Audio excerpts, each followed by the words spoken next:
participants arrivent. Oui. On peut y aller. Ouais. On va, alors, bienvenue à tout le monde. À Aline, à Anne, à Anne-Marie. Non, je ne vais pas faire toute la liste, mais en tout cas, je suis vraiment ravi de voir que nous sommes 75 pour démarrer ce projet Héron. Je crois que je passe sous le contrôle de Nicolas, mais c'est une petite première, n'est-ce pas, Nicolas? De nous, hein? Oui? Oui, c'est une première. Voilà. Je ne reviens pas sur le contexte, puisque ce contexte-là, vous le subissez. C'est plus que le connaître. On est les uns et les autres en train de le subir.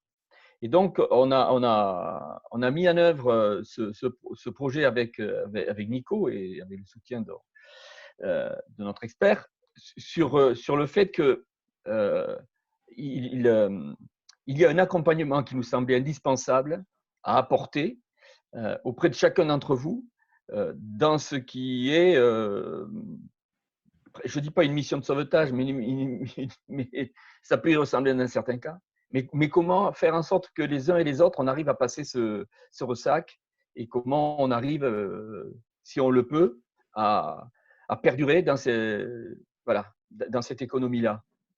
Nous, on est optimistes, bien sûr.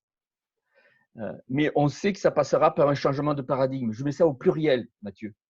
Quand je dis les changements de paradigme, c'est-à-dire que les clients continueront, ils reviendront, c'est clair, mais peut-être pas de la même manière, peut-être pas avec les mêmes attentes, certainement pas sur les mêmes modus operandi. Et c'est en ce sens qu'il s'agit d'être prêt à affronter ces nouvelles donnes. Et au cœur de ces nouvelles donnes, il y en a une qui va certainement impacter, à tout le moins dans le court et le moyen terme, c'est la question de la santé. C'est-à-dire que ce qui va marquer cette crise, je crois, c'est le sentiment, un sentiment d'insécurité universelle. On apprend en même temps que l'homme est fragile. Hein, on nous disait qu'on l'était, mais on n'y croyait pas vraiment. Et cette fragilité-là, elle est en plus augmentée par le fait que ce en quoi on avait foi depuis la fin du 19e siècle était quelque chose qui tâtonnait. Ça s'appelle la science. Donc, vous vous rendez compte comment on est dans le flou. Qu'est-ce que ça va générer en termes de comportement, de façon de repenser les liens aux autres, etc. On s'en doute des choses que l'on ignore, mais des choses que l'on peut imaginer comme étant certainement au rendez-vous des futurs rapports. Et c'est en ce sens que se construit le premier opus de notre symphonie Héron avec Mathieu, puisque ce sera un des thèmes d'aujourd'hui, c'est cette question de la sécurité, entre autres.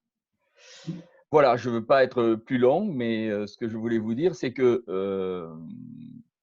nous, on pense que la question du muscle de chaque prestataire, quand je dis le muscle de chaque prestataire, c'est-à-dire sa façon dont il accueillera les clientèles, la façon dont il sera présent dans ses médias, quels qu'ils soient, que ce soit son petit site internet, s'il a une e-news, etc., que tout ceci fera système dans la qualité qui sera la sienne sur les nouveaux process de mise en marché. Et puis, un élément aussi central, me semble-t-il, et je conclurai là-dessus, c'est que le besoin de vérité va être exacerbé. On a un besoin de vrai, un besoin de vérité. Voilà. À vous la parole. Merci Jean-François, j'abonde effectivement dans cette introduction. Et effectivement, alors j'en profiter, je vais partager mon écran aussi du coup pour être directement sur le sujet du jour. Ça me permet de vous demander si tout le monde le voit correctement. Oui, alors Mathieu, effectivement, je vois quelqu'un qui nous dit ça serait judicieux de se présenter. Effectivement, je voulais juste faire une petite aparté de 2 secondes avant, si ça ne vous dérange pas, qu'on lance la présentation. Donc effectivement, moi, pour ma part, c'est Nicolas Chevalier d'Héro-Tourisme, donc de l'agence de développement touristique du département. Je suis en charge du projet Héron, justement, là qu'on voit à l'écran, qui s'appelle Héro Objectif Numérique. Vous avez peut-être eu l'occasion, pour certains d'entre vous, de participer à des conférences en fin d'année dernière ou à des ateliers en début d'année animés par vos offices de tourisme. En fait, c'est un dispositif qui a pour vocation de vous accompagner dans la transition digitale, dans le virage numérique, qu'on a monté avec vos offices de tourisme. Donc, le virage, il a pris une tournure un petit peu plus inattendue. Jean-François en a parlé, enfin totalement inattendue, évidemment.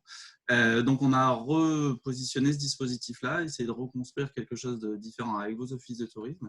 Nomme-les les offices du tourisme, Nicolas, s'il te plaît, parce que les offices du tourisme sont, il faut les remercier de la confiance qui a été la leur et leur engagement à nos côtés. Tout à fait. Donc, il y a les offices de tourisme qui vous ont invité à ce webinaire. Donc, tous les offices de la destination de l'archipel de Thau, de cet archipel de Thau, l'office de tourisme du Minervois au canal du Midi et du Saint-Chinian au Carroux. Je pense que je n'ai pas fait d'erreur. Voilà. Alors, je ne me suis pas présenté. Je réalise que je ne me suis pas présenté. Voilà. J'ai dit l'inverse d'ailleurs. C'est du. Ouais, enfin. Ouais. Donc, moi, Jean-François Pouget, donc, je suis le directeur marketing d'Aérotourisme et donc collaborateur de Nicolas. Et Mathieu Vado, donc du coup, je suis consultant en marketing touristique et je suis partie du groupement ID Réseau. Voilà. Et effectivement, on a décidé d'adapter le dispositif Héron à la situation et au format aussi, parce que le format webinaire n'était pas forcément prévu au départ. On était beaucoup plus sur des formats d'accompagnement en présentiel. Et là, le premier sujet, du coup, c'est la sécurité, la sécurité sanitaire, les mesures de comment on communique avec ça en fait, du coup aujourd'hui. Donc, n'hésitez pas du coup au fur et à mesure de la présentation à poser vos questions. Nicolas normalement synthétise et intervient justement au fil de la conversation. On ne va pas attendre la fin pour n'attendez pas la fin pour poser vos questions, parce que souvent, on les oublie ou elles sont dénaturées quand on ne les pose pas immédiatement à chaud. Donc là, l'idée, effectivement, c'est d'essayer de traiter le sujet de la communication autour des éléments sanitaires, globalement, et de la distanciation sociale, parce que c'est le petit 1, donc je vous propose de dérouler.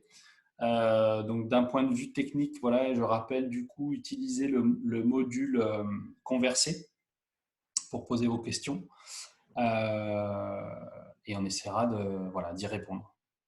Donc merci encore à tous les prestataires de prendre du temps et d'être présents et de voir comment justement on peut ensemble remonter les manches avec l'appui des OT, des acteurs institutionnels comme l'ADT pour faire en sorte que la reprise se fasse le mieux possible et le plus rapidement possible et dans de meilleures conditions. Et c'est pour ça qu'on attaque effectivement par ce sujet de la sécurité sanitaire, parce que il est au cœur des préoccupations de tous, et même ça sera sans doute une condition de réouverture pour la plupart des structures. Donc voilà, je m'appelle Mathieu Vado, je suis consultant en marketing touristique, je fais partie d'un groupement qui s'appelle ID Réseau et je vous propose juste qu'on démarre tout de suite sans plus attendre. J'ai juste voulu faire un état de la situation et intégrer les dernières informations qu'on a eues de la réunion qu'il y a eu vendredi après-midi, je crois que c'était l'après-midi, entre les représentants des acteurs du tourisme et le président Macron, le ministre de l'économie, des comptes publics et le secrétaire d'État au tourisme. J'ai la liste exacte des participants parce qu'il s'est décidé des choses quand même importantes. Même si on n'a pas tous les éléments encore, on commence à y voir un petit peu plus clair. Donc l'état de la situation actuellement, d'un point de vue individuel on est quand même bloqué un peu au niveau sécurité, là, sur la pyramide de Maslow. On a du mal à s'élever un peu plus haut. Et donc, malheureusement, le tourisme, il a besoin de sécurité, sinon il ne peut pas s'exercer globalement. Et donc, aujourd'hui, pas de sécurité, pas de tourisme. On en est là. On commence à voir le bout du tunnel, enfin encore un petit bout du tunnel. J'avais emprunté cette pyramide du tourisme à mon collègue Vivian, qui avait fait ça. Je crois qu'il a fait ça quand il était très jeune. Il avait fait une thèse quand il était étudiant. Il avait fait cette jolie petite pyramide. qui est intéressante parce qu'en fait, elle transpose juste ce qu'on connaît de la pyramide de Maslow, donc qui est fait pour les individus, qui est pour les personnes, à un secteur d'activité qui est celui du tourisme. Et on s'aperçoit du coup que la sécurité, c'est le besoin physiologique en fait. Oui, on va aborder les questions de mesures sanitaires. Alors, les questions, oui, ce qu'on peut dire aujourd'hui, en tout cas. Est-ce que j'ai réussi à… Je réponds à la question au fur et à mesure, pardon. Non, pardon, c'est Nicolas qui avait déjà répondu. Donc, tu m'en occupes pas, Nicolas, je te laisse faire. Pardon, ça va me perturber. Donc, voilà, besoin physiologique pour les individus, c'est le premier état, donc ça va à peu près. Par contre, pour le tourisme, c'est vraiment là que ça se passe. Et après, on a effectivement l'accès à l'offre, donc pour les infrastructures, les ressources naturelles, etc. Donc, je trouvais le parallèle intéressant. N'en demeure pas moins qu'on est coincé au même niveau. Donc oui, je vous parlais de cette réunion. Cette réunion qui… Vous aurez le support également aussi, hein, il n'y a pas de problème, tout sera partagé. Vendredi, il y avait cette réunion du coup avec… donc j'ai mis c'est intéressant de savoir qui était présent quand même. Donc on a les représentants de l'hôtellerie, des campings, du tourisme institutionnel et des espaces naturels, attractions, enfin en tout cas tout ce qui est activités, sites de visite. Le PDG d'accord, le PDG du Puy du Fou, voilà, il y avait et des ministres évidemment et le président. Tout ça en visio. Ça a duré plus de 2h30 et en fait ce qu'on est ressorti, donc, bon, les acteurs attendaient vraiment une date pour la réouverture. Donc ça, on n'a toujours pas l'info. Alors peut-être pour ceux qui ont suivi ça de près, hein, je m'excuse par avance, mais ça me semble tellement important que je ne vois pas comment on peut faire sans. Donc, je vous fais la petite synthèse que j'ai réalisée du coup ce week-end. Pas de date de réouverture, mais un engagement par contre sur une date. Fin mai, début juin, c'est-à-dire 3 semaines après le début du déconfinement. Donc 3 semaines après le 11 mai. Et les conditions et l'évaluation du déconfinement progressif à partir du 11 mai donnera, si tout se passe bien, on aura une date très rapide. Si ça ne se passe pas bien, on aura peut-être une date plus lointaine. Voilà, globalement. Ce qui est posé aussi, c'est un plan en 3 étapes avec une gestion de l'urgence là tout de suite, avec des mesures en plus de celles qui étaient déjà prévues. Une étape dite de résistance, alors je reprends les termes, hein, ce n'est pas moi qui les invente. Hein. Et une étape de relance à l'étape 3. Voilà.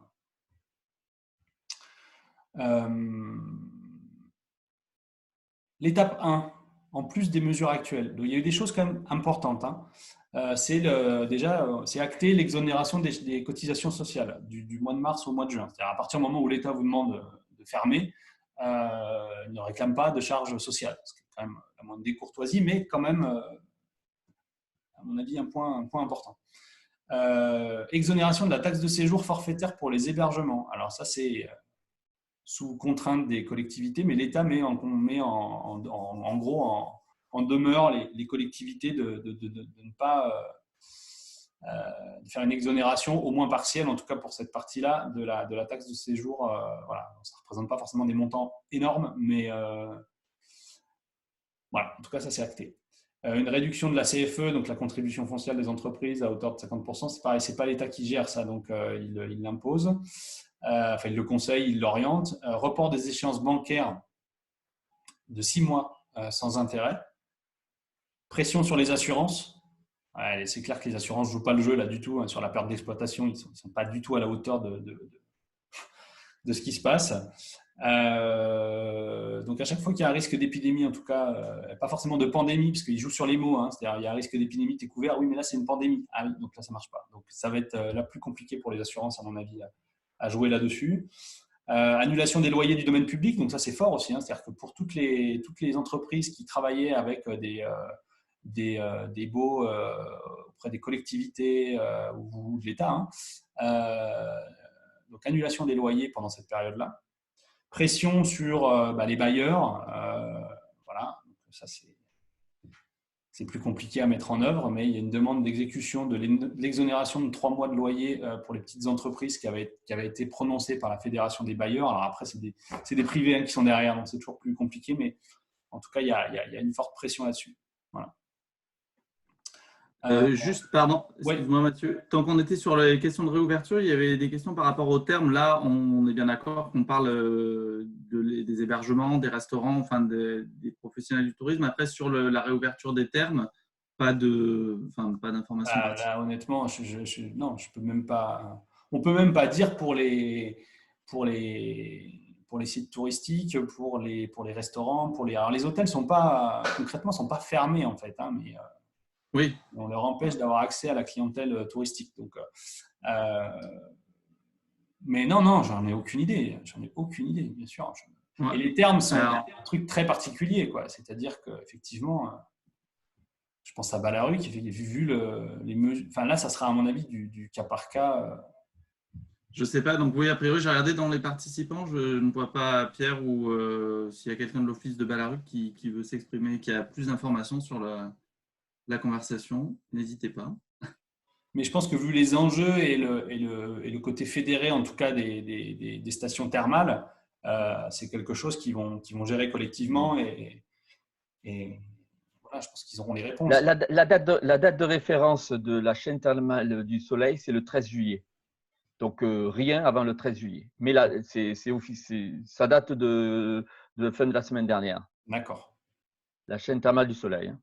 Voilà. Okay. Donc oui, il y a effectivement beaucoup de questions hein, sur qu'en est-il des visites guidées, des expositions, toutes ces dates-là. Non, on n'a pas de date. Clairement, on n'a pas de date. Il y a un engagement à donner un certain nombre de dates parce que ça va aller en fait avec les mesures sanitaires à respecter sous 3 semaines après le 11 mai. Voilà. Je dis sous 3 semaines, c'est-à-dire que la date précise du moment où ils vont donner la date n'est encore pas donnée. Donc non, là sur le côté quand, on ne peut pas répondre. Par contre, ce qu'on commence à voir, c'est comment. Comment commence à se préciser. Voilà. Et sur les locations. Oui. Non, sur les locations saisonnières et les maisons d'hôtes, on demande si c'est fermé officiellement ou non. Il y a eu un arrêté préfectoral en ce sens. Hein, en tout cas, pendant la période de confinement, effectivement, les établissements doivent être fermés. C'est fermé, oui. Après, maison d'hôtes et hôtels, du coup, il y a peut-être des choses qui sont un peu similaires, mais a priori, c'est fermé pour le moment.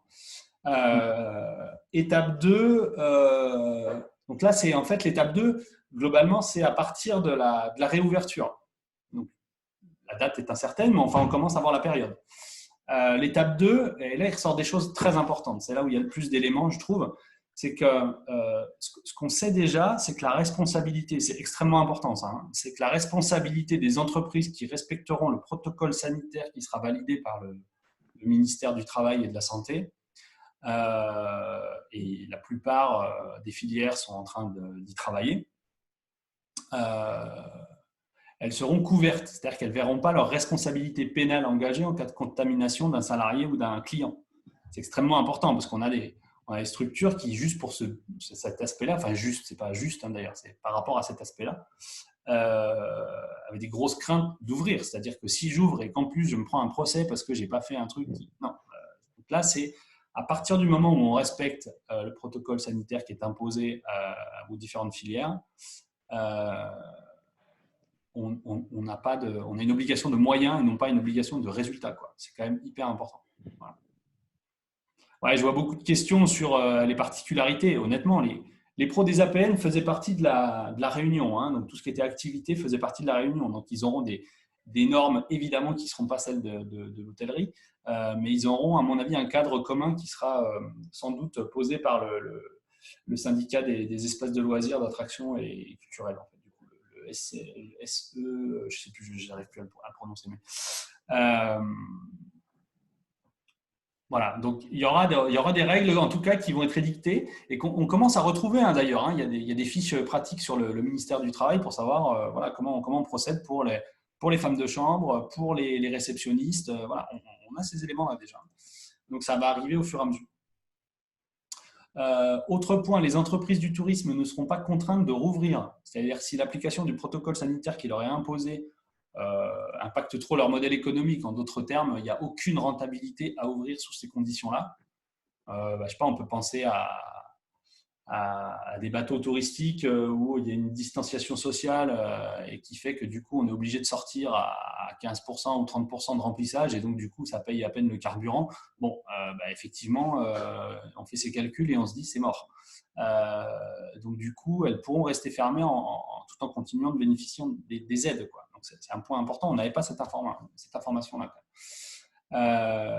Et on a une reprise aussi qui est aidée, c'est-à-dire que la possibilité de recourir au chômage partiel, elle est maintenue. Et on a alors les contours ne sont pas hyper clairs, hein, mais on a des mesures d'incitation à la reprise qui permettent de glisser d'une situation de chômage partiel à un allègement du coût du travail qui est soit sous forme d'aide de l'État, soit sous forme d'exonération de charges. Voilà. Donc on n'a pas le montant, mais ça permettrait je monte en charge en termes de personnel, donc j'arrête le chômage partiel, mais pour autant je ne suis pas au coût total du coût du travail. Donc franchement, il y a quand même des trucs qui sont… moi, je transpose toujours avec les États-Unis, c'est-à-dire qu'aux États-Unis, il n'y a que dalle, quoi. Les gens, ils sont mis à la porte du jour au lendemain, et en France, on a quand même un système de protection qui est quand même… Donc on peut critiquer, il y a des choses qui ont été mal gérées, mais il y a quand même pas mal de choses qui se font, quoi. Voilà. Donc, je pense que le plus simple, ce soit que ça sera des exonérations de charges sociales. Voilà, il me semble, sur les salaires. Mais on verra. Enfin, après, ça, je ne maîtrise pas. Et moi, logiquement, je fais du marketing touristique. Hein, donc, dès qu'on va sur les protocoles sanitaires dans le détail ou des logiques d'analyse d'exploitation, qui est plus le job d'un expert comptable, je vais aussi toucher mes limites. Hein. Mais je voulais faire ce point-là avec vous parce qu'il me semble quand même hyper important et très frais, quoi, puisque c'était vendredi. Autre élément, c'est le renforcement du fonds de solidarité qui a été relevé pour les entreprises. Donc, en fait, c'était 1 million d'euros pour les entreprises de maximum 10 salariés avec une enveloppe de 5 000 euros. Là, tout a été relevé, en fait. Voilà. Et je ne tiens pas compte en plus des dispositifs régions qui viennent s'ajouter aussi à ça. Et après, il y aura un plan de relance.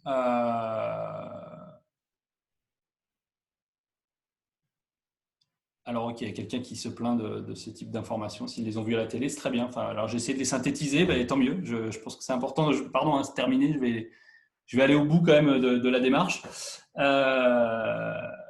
y a un plan de relance pour les entreprises, pour les aider dans leur fonds propres ensuite, et un nouveau fonds d'investissement qui va être créé. Voilà. Donc ça, c'est important. C'est important parce qu'on a l'absence l'obligation de moyens qui va être généralisée, donc qui va vraiment, les conditions d'ouverture commencent à être posées, quoi. Si on reprend ce qui a été dit et les termes importants qu'il faudra, je pense, bien avoir en tête, c'est que l'activité doit démarrer dans des conditions sanitaires totales. C'est-à-dire totales, c'est une condition. Ça sera pas, si on ne les remplit pas, on risque d'avoir des décisions et les décisions seront prises localement par les élus locaux. Donc, il faudra absolument respecter ces protocoles sanitaires qui vont arriver vraisemblablement dans les semaines qui arrivent. Autre élément, c'est que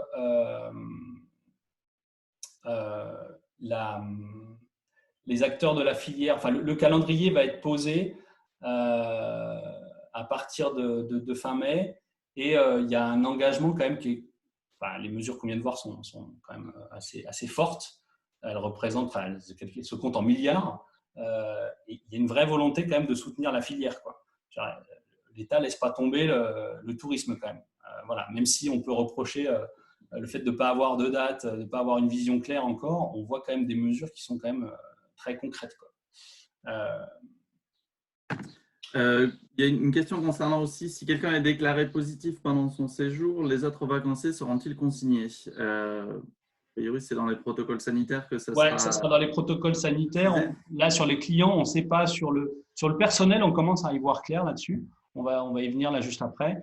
puisqu'en fait, ça revient dans toutes les chartes qui ont déjà été posées. Donc, je ne pense pas qu'on ait des protocoles qui aillent à l'envers de ça, c'est-à-dire de mesurer quotidiennement la santé de ses salariés et du coup d'exclure ceux qui sont potentiellement… alors, il y a, avec la fièvre, notamment la mesure de la fièvre, mais il y aura peut-être d'autres mesures possibles. D'autres symptômes détectés possibles qui mettront d'office le salarié chez lui avec l'obligation de faire un test. Donc ça, je pense qu'on l'aura. Pour les clients, je pense qu'on aura on risque d'avoir la même chose. Mais on ne peut pas l'affirmer. On peut pas l'affirmer. Donc, ce qui a été dit, c'est qu'il faudra conserver les mesures barrières après le déconfinement, enfin, évidemment. Et ce qu'on note aussi, c'est que c'est Sébastien Bazin, le PDG d'Accor, qui pilote en gros pour le tourisme globalement et principalement l'hébergement, l'adaptation en gros des protocoles sanitaires au tourisme. C'est pas neutre parce que c'est le PDG d'Accor. Il est possible qu'il y ait quand même de l'influence sur les décisions qui soient prises par rapport à ça. Donc, dans un communiqué, il y avait quand même des notions qui étaient de dire on aura les mêmes règles pour toutes les filières et que globalement, là où on ne peut pas exercer du contrôle, et ils avaient quand même en ligne de mire les locations Airbnb, etc., il est probable qu'en fait, on ait des décisions un peu sèches. J'en sais rien, mais un peu sèches pour dire on n'a aucune, on n'a pas des entreprises, on n'a pas la possibilité de les contrôler, entre guillemets. Donc, il est possible qu'il y ait des décisions qui soient assez fortes là-dessus. Et l'hébergement, entre guillemets, professionnel risque d'être favorisé quand même au détriment du entre guillemets, non professionnel. Et après, le côté, on s'en doutait, mais ça se précise, c'est que les clientèles étrangères cet été, ça risque d'être très compliqué. Donc, en fait, je vous ai mis un lien sur le ministère des Affaires étrangères où en temps réel, on a les évolutions des décisions qui sont prises par les pays. Atout France a mis aussi cette carte interactive qui permet de voir l'état des mobilités internationales vers la France, c'est-à-dire les marchés sur lesquels on peut éventuellement compter. Là, il n'y a pas de vert pour le moment. Donc voilà. Sur Airbnb,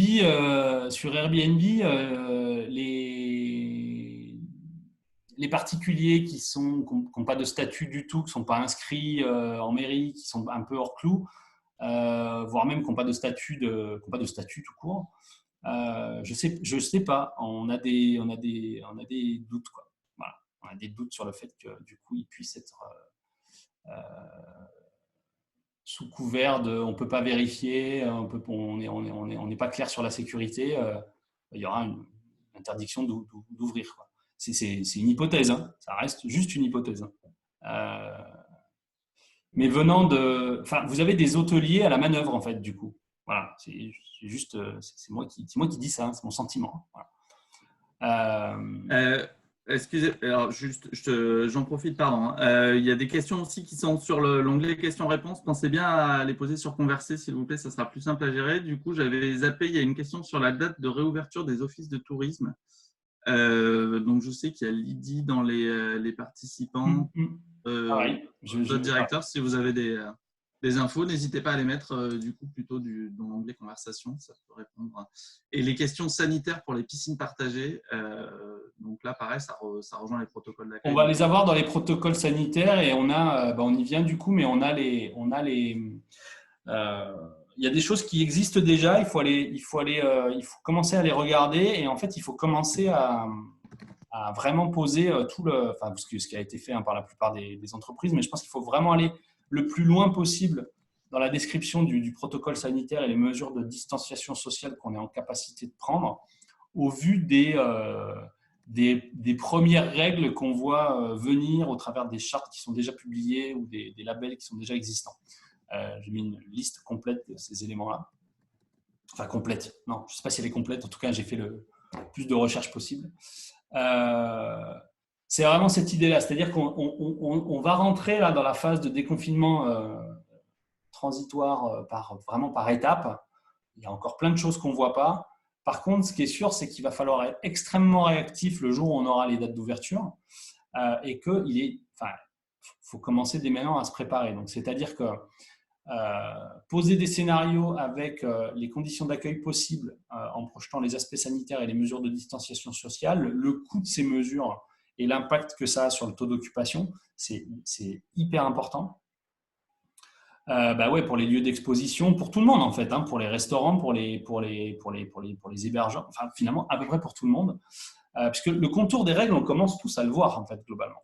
On sait qu'il y aura un port de masque généralisé, on sait que les mesures de distanciation sociale devront être respectées et les mesures de désinfection entre chaque utilisation, que ce soit d'un vélo électrique ou d'une chambre d'hôte, devront être faites avec évidemment des protocoles qui sont différents là, de l'un à l'autre, mais enfin, ça ne sera pas une surprise, ça. Hein. Ça va arriver et ça ne sera pas une surprise. Donc, l'idée, c'est de se préparer au mieux à ça, en fait, dès maintenant.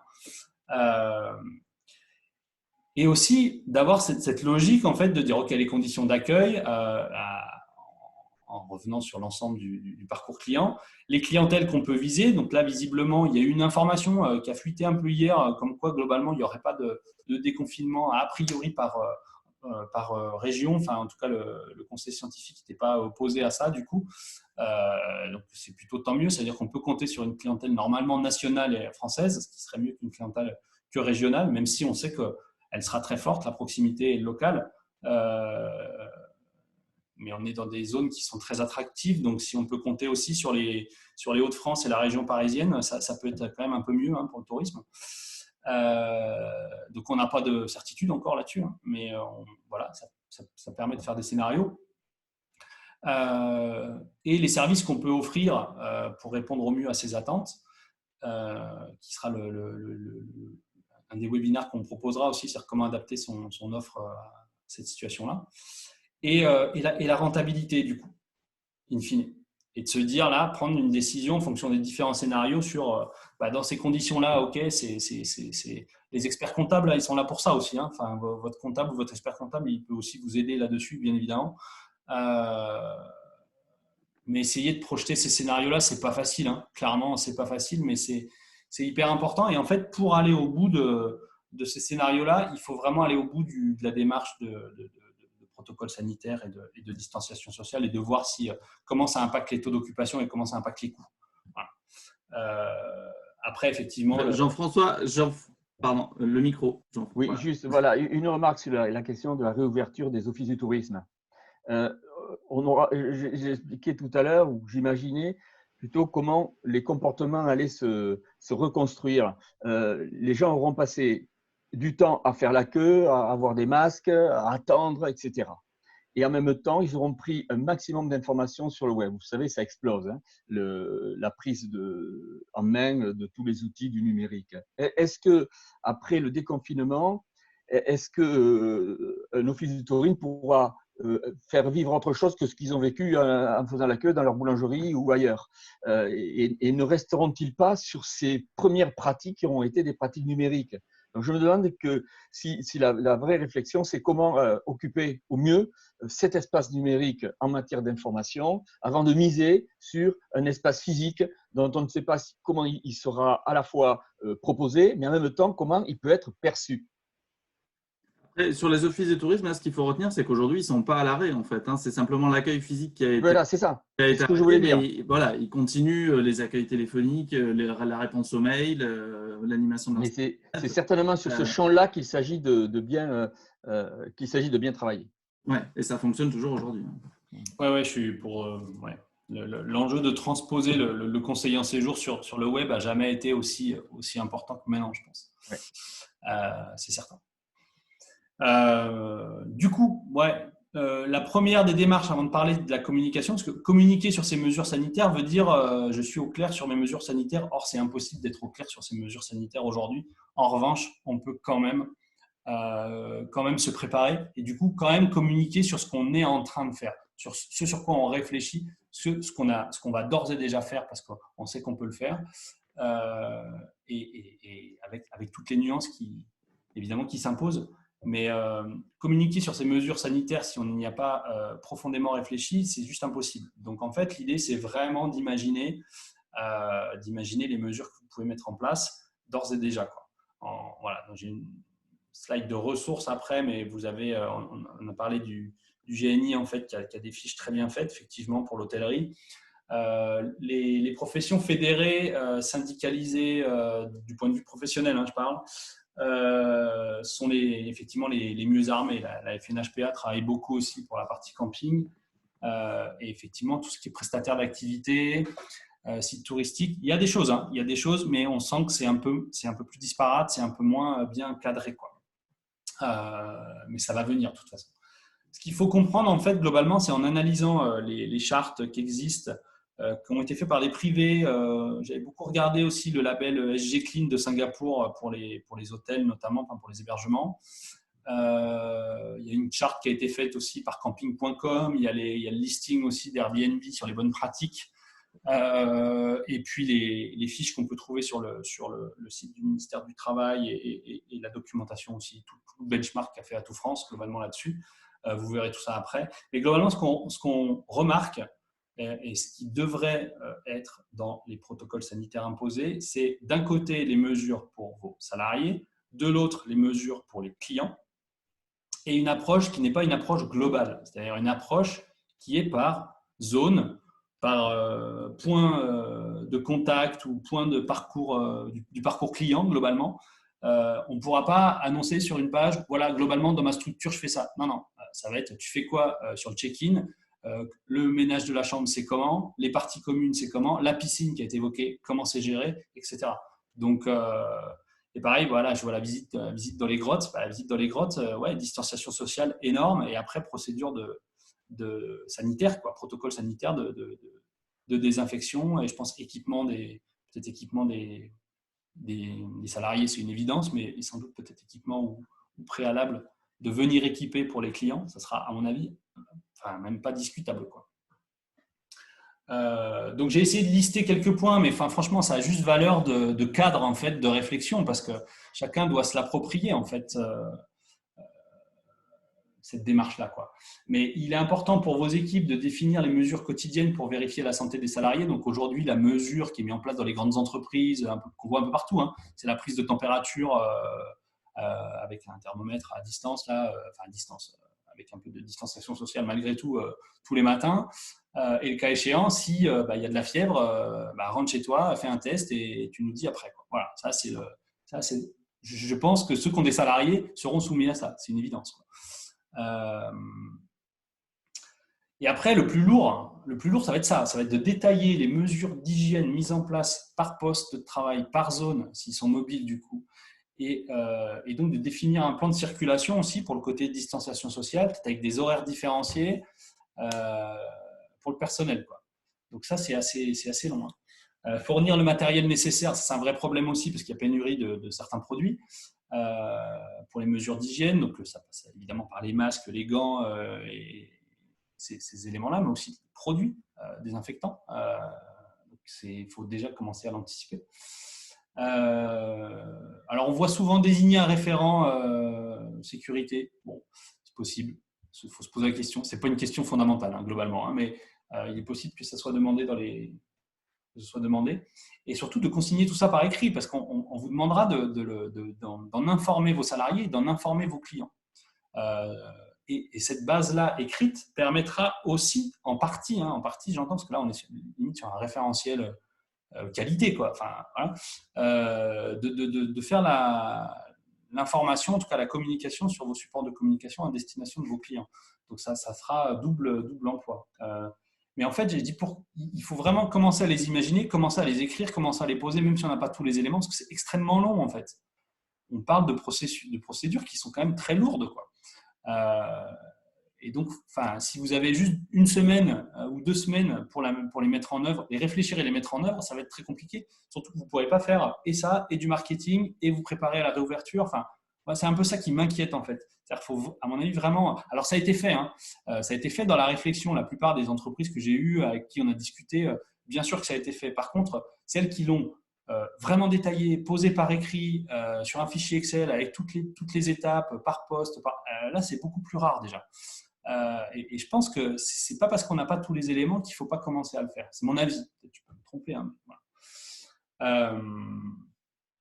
Les mesures alors, sanitaire et distanciation sociale. À chaque fois, on a les deux, quoi. Pareil hein, pour les équipes et pour les clients. Le plus simple étant, je pense, de reprendre le parcours client. C'est-à-dire, il arrive par là, ensuite il fait ça, ensuite il fait ça, ensuite il fait ça. Et donc, mesures d'hygiène et mesures de distanciation sociale à chaque fois. C'est plus simple, à mon avis, à traiter.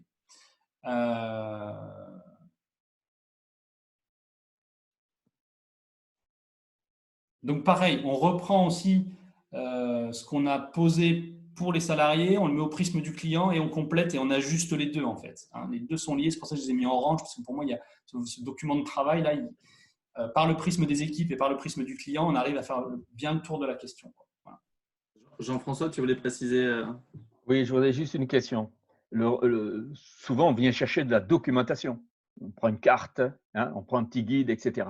C'est le rôle du desk sur un office du tourisme. Or, sur les OT. eh ben oui, le virus est supposé survivre sur une surface papier au-delà des 48 heures. L'étude montre que parfois, ça peut durer davantage. Quid de ce rôle, j'allais dire, organique de distribution de papier et qu'est-ce qui se passe si effectivement on ne peut pas donner ce papier-là, c'est-à-dire celui qui faisait la médiation souvent à l'intérieur de l'office du tourisme. Voici la carte, voici si ce n'est de le donner avec des gants pour que la personne elle-même le prenne avec des gants, ou est-ce qu'on a une lingette pour passer devant Voilà. Je pose cette question parce que ça fait partie des recommandations. Vous savez, lorsqu'on achète quelque chose à l'extérieur, le papier, on doit le laisser un certain temps, éventuellement les supports, on doit les passer à la lingette désinfectante. Je pense qu'il faut repenser le truc, hein, comme tout le reste. Hein. Je veux dire, un prestataire de canoë-kayak, on lui demande de repenser ses navettes de personnel, quand il fait la navette pour ramener ou pour emmener en tout cas ses clients au point de départ ou au point d'arrivée. On lui dit distanciation sociale dans le bus. Ok, comment il fait il est obligé de tout repenser. Il est parfois obligé de penser privatisation des circuits ou de faire des étapes, faire plus d'allers-retours ou d'aménager son van. Enfin, voilà, c'est la même chose pour tout le monde, globalement, y compris pour les offices. Là, c'est clair qu'il vaut mieux faire une croix sur la documentation papier cet été, quoi. C'est, à mon avis, on va voir une documentation papier sur un présentoir comme on voit une poignée de porte. Hein. Voilà, je pense que surtout dans les espaces publics. Ma remarque.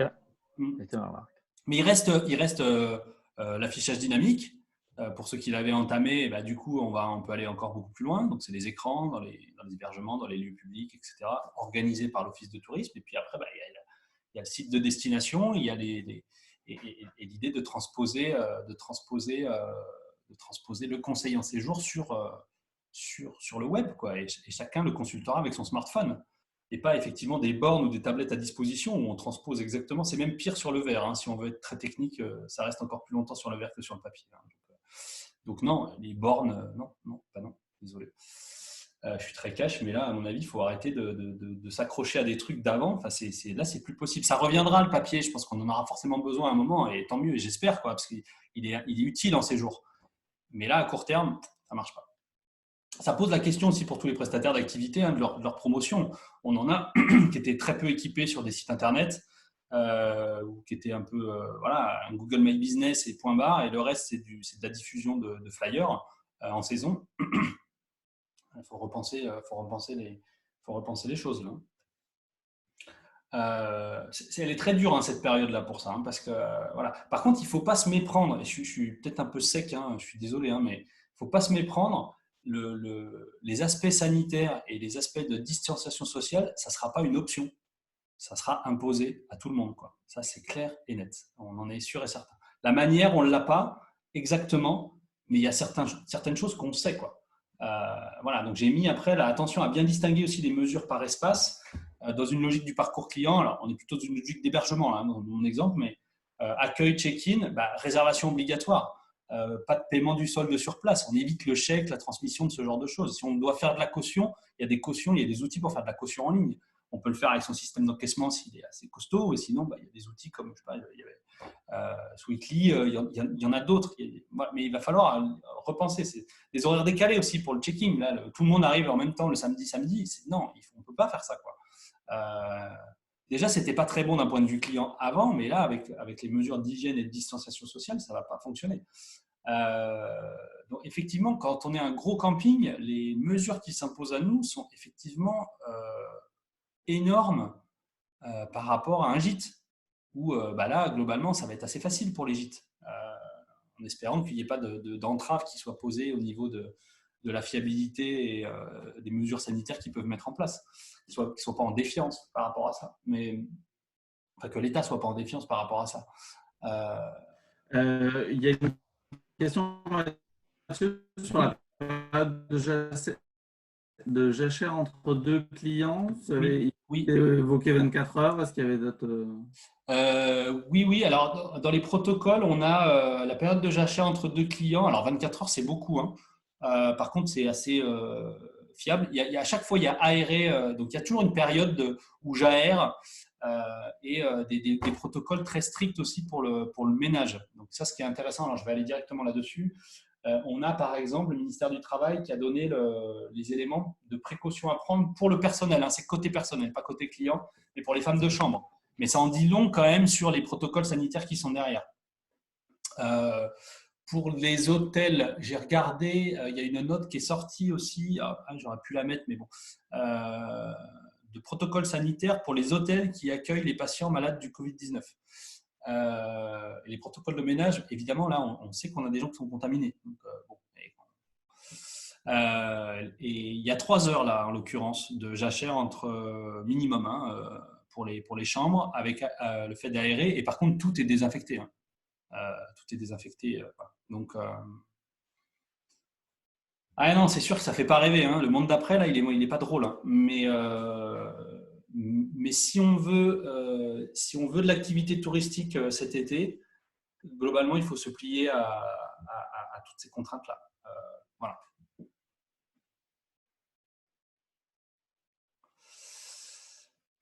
Je ne sais pas. A priori, moyen de déplacement, c'est détourné. Enfin, je réponds à la question de Martine, là, du coup. BikeMed, la location touristique, à mon avis, elle est soumise au même délai que le reste, quoi. Après, si on fournit des vélos électriques pour faciliter les déplacements des travailleurs et du personnel soignant, ça fonctionne.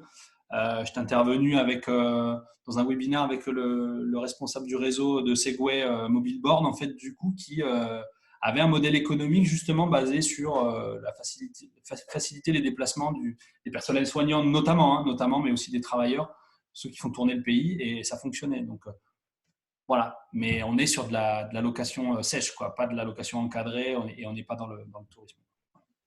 Ouais, il y a 1000 questions qui se posent. Honnêtement, franchement, je n'ai pas les réponses à tout ça. On commence à avoir effectivement des éléments de réponse qui sont dans ces éléments-là. Je vous invite à regarder, il y aura les liens, surtout à Tout France a fait un benchmark qui vont mettre à jour régulièrement de l'ensemble des mesures sanitaires qui existent dans le tourisme, en fait. C'est un point, à mon avis, important. Enfin, faut s'inspirer de ce qui existe déjà en attendant d'avoir les normes qui s'appliquent à chacun. Ça va mettre encore quelques semaines. Mais ces quelques semaines, vous pouvez déjà les mettre à profit pour commencer à tout poser, tout écrire, tout lire et projeter en fait tout ça. Quoi.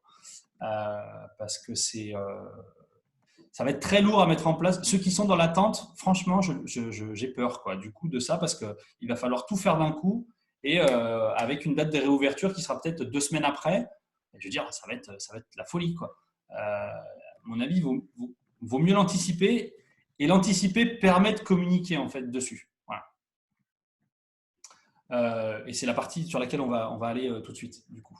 Juste en aparté, je voulais aussi vous faire état d'une démarche qui est entreprise par Booking. Je ne sais pas si elle aboutira en France puisqu'elle sera soumise à la validation des autorités, mais qui est centrée sur le public, sur les hébergeurs location de vacances, pas les hébergeurs hôtels, camping, pour qui Booking sait qu'en fait, il y aura des normes qui seront posées dans les pays pour eux et que voilà, c'est des entreprises, elles s'engagent à les respecter, il y aura sans doute des contrôles, etc. Visiblement, l'inquiétude de Booking, elle est sur les locations de vacances et comment j'apporte la preuve que mes loueurs, en fait, du coup, respectent bien les protocoles sanitaires, puisque évidemment, et même dans l'esprit du client, il n'y a pas eu de vraie enquête là-dessus, mais globalement, si on pose la question à des gens aujourd'hui, enfin, vous pouvez répondre dans les commentaires si vous êtes d'accord ou pas avec cette affirmation-là, mais la confiance dans un hôtel de chaîne ou pas de chaîne, un hôtel globalement, 3 étoiles quelque part, à respecter un protocole sanitaire imposé par l'État versus une location Airbnb. Clairement, sur ce point-là, à mon avis, il y a des points favorables pour les hébergements professionnels au sens hôtel, camping, etc. Donc là, en fait, la Booking, ce qu'ils sont en train d'imaginer, c'est par le biais d'une application qui s'appelle Properly, vous pouvez aller voir, je crois que j'ai mis les liens derrière, qui est une application qui facilite le check-in du ménage en fait. C'est-à-dire vous sous-traitez une prestation de ménage et vous avez défini tous les points de contrôle que vous voulez mettre en place. Donc déjà, la personne qui fait le ménage peut elle-même valider tout ce qu'elle a fait et après, quelqu'un peut repasser et avoir aussi des points de contrôle ensuite par-dessus. Cette application a évolué avec les problématiques du Covid sur des protocoles un peu plus drastiques. Et l'idée de Booking, c'est de fournir gratuitement cette application aux loueurs qu'il a dans ses partenaires, du coup. Application, du coup, dont il aura les données d'utilisation, puisqu'il la fournit gratuitement. Et en croisant finalement les données d'utilisation de l'application avec ses réservations et les évaluations des clients, notamment sur le plan sanitaire, il pourra être en mesure de dire, par exemple, le 1er mai, enfin pas le 1er mai, mais le 1er juillet, tu as eu une réservation de Monsieur Dupont, il n'y a pas eu d'utilisation de l'appli, c'est pas normal. Pour le check-in, avant, après, il n'y a pas eu, donc ça ne va pas. Ou l'évaluation, il y a eu une utilisation, mais l'évaluation, elle n'est pas bonne. Et il sera carrément, ce qui a été dit en tout cas dans le communiqué, c'est qu'ils pourront exclure les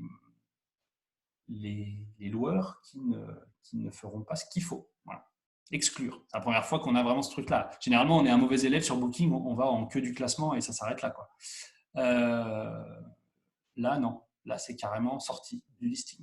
C'est la première fois que ça arrive. C'est-à-dire qu'ils prennent aussi eux, des mesures et des décisions qui n'existaient pas en fait avant, quoi. Voilà. En fait, Mathieu, on en est, tout le monde sera un peu le pilote de l'avion, vous savez, qui doit faire sa checklist avant de démarrer. Il se l'impose. Il se l'impose.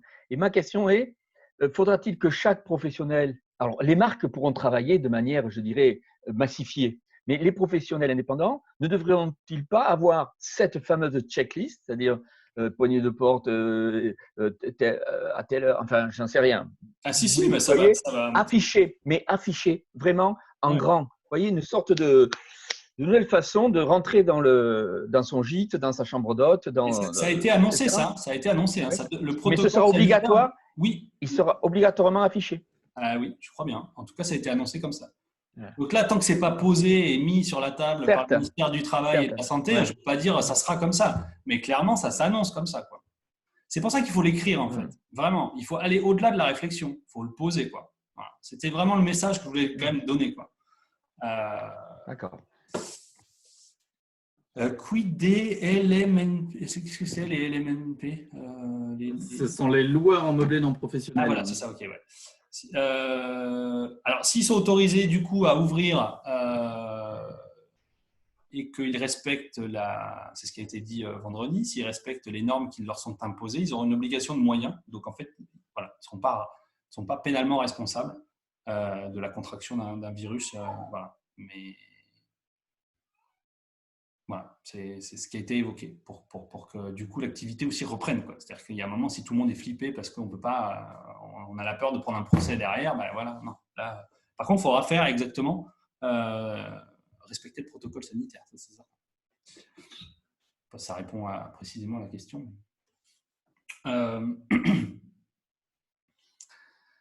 Du coup, le sujet, pardon, du coup, sans faire ce préalable-là, je ne vois pas comment on peut aller sur la partie de communication, quoi. Donc, la partie communiquer sur ces protocoles sanitaires et ces mesures de distanciation sociale qu'on est en train de mettre en place, globalement, puisqu'on ne peut pas dire voilà, c'est bon, je fais ça. Et voilà.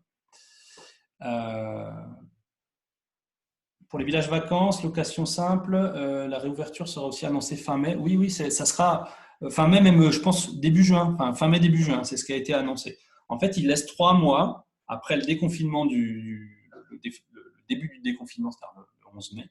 Il laisse 3 semaines, j'ai dit 3 mois, pardon. Il laisse 3 semaines pour évaluer et à ce moment-là se prononcer. Donc pas exactement 3 semaines, mais ils vont regarder ce qui se passe sur au moins les 2 premières semaines pour prendre le temps d'une décision et dire ok, ça va être comme ça. Et évidemment, ce sera à géométrie variable en fonction des secteurs, quoi. Clairement, les secteurs de l'événementiel, de la culture, tous les lieux fermés qui rassemblent du public, historiquement, les cinémas, etc. A priori, il semblerait que ça ne sera pas la même date que les autres, ce qui paraît évident, quoi. Ouais, donc communiquer sur ces protocoles et ces mesures de distanciation sociale, déjà pourquoi il faut le faire, quoi. Parce qu'en fait, c'est une préoccupation des gens. Et en fait, les gens commencent à se mettre, vos clients, les habitants, les locaux, les clientèles de proximité, les clientèles françaises globalement, et vos clients sont préoccupés par ça. Alors, j'ai pris les chiffres d'Airbnb qui a fait une enquête, internationale du coup sur les clients, notamment pour le marché chinois, elle avait fait ça. Mais c'est des clientèles internationales, hein. C'est parce que le marché chinois était le premier à repartir qu'ils ont fait cette enquête-là.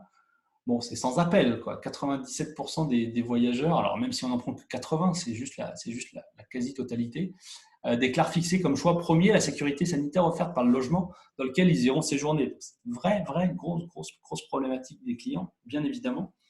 Je vous rappelle qu'on est sous perfusion d'informations autour du Covid-19 depuis le départ, c'est-à-dire qu'il n'y a pas un JT qui n'est pas entièrement dédié à tout ça, et ce qui paraît tout à fait logique et normal, hein, mais évidemment que derrière, les gens, ils ont une seule priorité, en premier, avant le prix, avant tout, c'est est-ce que dans cet endroit-là, ils respectent bien les protocoles sanitaires et les mesures qui font que ça nous garantit la santé, quoi. Normal. Et plus on monte dans les tranches d'âge, plus c'est fort, quoi, évidemment. Et plus on descend, plus il y a un petit peu plus pas de relâchement, mais en tout cas de souplesse par rapport à ces questions-là. Donc voilà, le détail de l'étude, c'est pas hyper important, mais ça donne quand même les éléments, quoi. 84% veulent savoir exactement quels protocoles de nettoyage et de sécurité sont mis en place. C'est-à-dire, ils ne vont pas se satisfaire, si celui-là est très important pour la communication, parce qu'ils ne vont pas se satisfaire d'une estampille, d'un label, ou d'ailleurs dont on ne connaît pas l'existence pour le moment. Donc, c'est-à-dire il aurait une existence toute récente. C'est-à-dire que comment faire confiance à un truc qui vient juste d'arriver, alors qu'il n'a pas prouvé qu'il était efficace, c'est déjà compliqué en soi. Ils auront besoin du détail. Donc, on revient au premier point, c'est-à-dire vraiment écrire, lister, faire la checklist et imaginer tout ce qu'on peut mettre en place. Se poser des questions aussi par le prisme du taux d'occupation et de la rentabilité, et de s'imprégner des chartes et des éléments qu'on a déjà pour définir son protocole de sécurité et de distanciation sociale aux différentes parties de son établissement ou de son, de son offre de service, pour ensuite être en capacité de le communiquer, quoi. Voilà. Et dans le détail. Parce que là, visiblement, on veut du détail.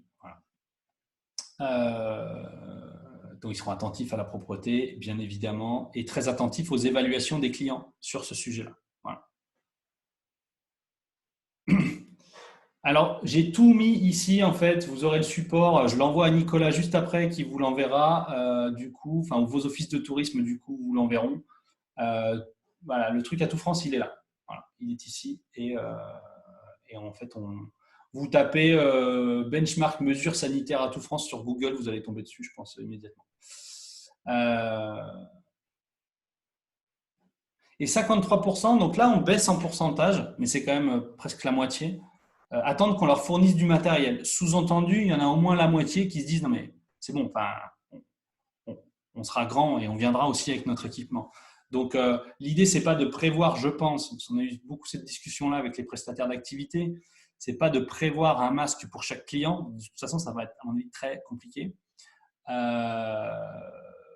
Mais c'est plutôt d'avoir un peu de stock pour faire face à ceux qui ne viendraient pas équipés. Et après, il y a toute l'information préalable pour faire cette activité-là. On parlait des vélos tout à l'heure, venir avec ses gants, quoi, évidemment.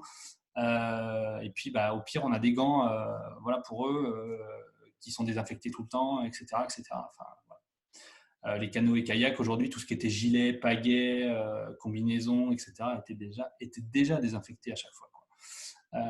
Donc, il faut juste aller plus loin et commencer à communiquer là-dessus, quoi. Vraiment.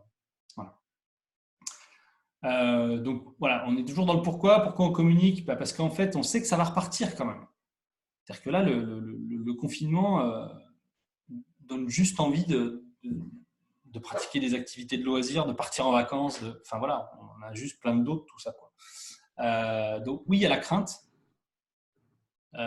C'est pour ça qu'il va falloir lever les craintes en étant très clair sur ce qu'on fait en termes d'hygiène et de sécurité et de distanciation sociale.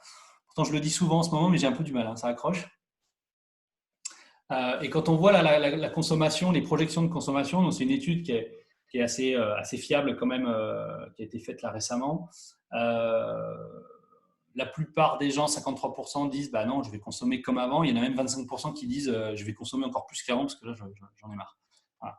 Donc évidemment, il y a des situations financières très compliquées en ce moment. Donc on a des gens qui vont faire encore plus attention et qui ne partiront pas, qui ne consommeront pas de prestations touristiques. C'est une évidence. Mais on a aussi la chance d'avoir une belle protection sociale de tout le monde, des salariés. Enfin, le chômage partiel coûte des milliards. Donc il maintient les revenus de tout le monde et ça profitera, ça, du coup, je pense, au secteur du tourisme en premier lieu, puisqu'on voit que les premières dépenses sont sur les activités, les sorties et les vacances, quoi, devant tout le reste. C'est preuve que voilà, le tourisme ne va pas disparaître, il faut juste tenir bon et passer ce cap, quoi. Voilà. Et se remettre en question effectivement à moyen terme sur un certain nombre d'aspects aussi. Mais là, la priorité des priorités, elle est sur le sanitaire, quoi. J'ai été voir aussi ce week-end, enfin hier, du coup, sur Google Trends, qui est un outil qui permet de voir les volumes de recherche sur des termes de recherche. On est sur des grandes masses, donc on ne peut pas lui demander des requêtes très fines, il ne sait pas faire. Il y a des outils payants après pour ça, mais là, bon, voilà. Et on voit qu'on est très bas. Hein. Je n'ai pas dit que voilà, là, les préoccupations des gens, elles sont pas à fond sur les vacances comme elles devraient l'être à cette période-là. Par contre, ça repart. On voit que ça repart, quoi. Location de vacances, on a touché le fond, on est en train de repartir. Pareil, Jumni Camping, c'est en train de repartir. Donc là, on voit les périodes de l'été, hein, c'était logique. C'est en train de repartir. Les gens commencent à se reprojeter dans les vacances, quoi. Et j'ai mis cet élément-là aussi qui me semble très intéressant en termes de communication. C'est-à-dire, c'est d'imaginer ça comme un peu comme un récit. Et en fait, là, on a les éléments clés du récit. C'est-à-dire n'importe quel récit, n'importe quel film qu'on va voir au cinéma fonctionne sur ces ressorts-là, globalement, tout le temps. Et l'élément déclencheur, c'est l'épidémie, enfin, c'est la pandémie et le fait que la France soit touchée, parce que quand c'était que la Chine, on voyait bien qu'il n'y avait pas de gros impact encore. Et le début du confinement, quoi. Voilà. Et tant qu'on est dans la montée de tensions dramatiques, donc c'est-à-dire la période de confinement, et tant qu'on ne voit pas d'issue, il est hors de propos de faire du commercial, de penser aux vacances, de faire des offres pour que les gens reviennent, de faire comme si de rien n'était. Ça ne marche pas, quoi. Ouais, le fameux storytelling, oui, c'est un peu ça. Enfin, même si après, moi, il y a des choses que j'aime pas forcément là-dedans, mais ce qui est important, c'est d'être raccord en fait avec les phases en termes de communication. Donc là, on commence à voir, on est au point culminant globalement, et on commence à voir le dénouement. La fin, non, mais on commence à voir le dénouement. Les éléments de résolution, c'est ce qu'on a évoqué au départ. On n'a pas tout, et on n'a pas le timing surtout. Ce qui embête tout le monde, c'est qu'on n'a pas de date.